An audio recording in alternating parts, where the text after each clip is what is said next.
In SolidWorks, you can place your dimensions on your drawing by showing your model items. Here I am in a drawing. Let's change from the Drawing tab to the Annotation tab. Here is the Model Items command. When I click on it, it opens up the Property Manager, and I'm prompted to select the type of model items that I want to display.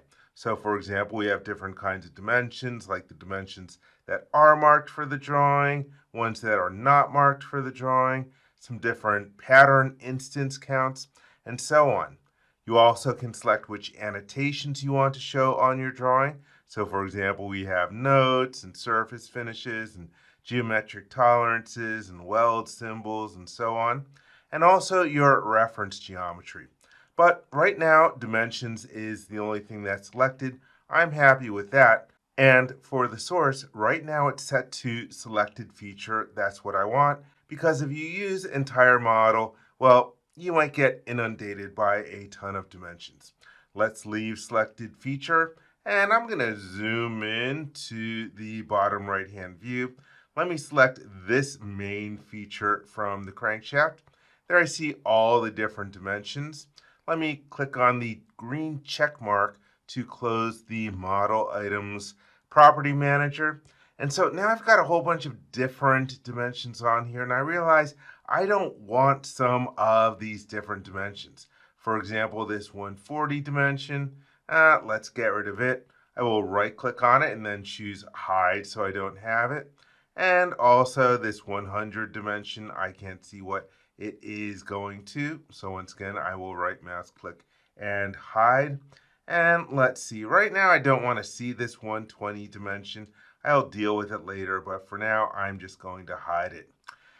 Now we can start doing some other things to our dimensions. So for example, my radius dimensions, well, I want to change the leader. So for example, here's the R200 dimension.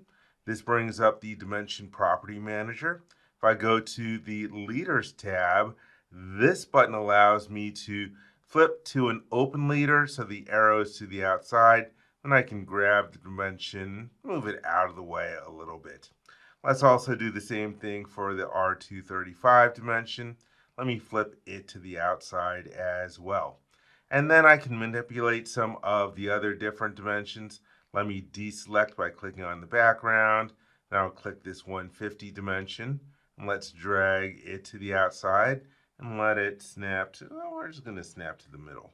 Oh well, somewhere around there. And let me grab this 225 dimension and then click it and drag it and let it snap into place. That is good for that one. And so I'm happy with that so far. By using the Model Items command, that's how you can show your different model dimensions and other annotations onto your drawing sheet.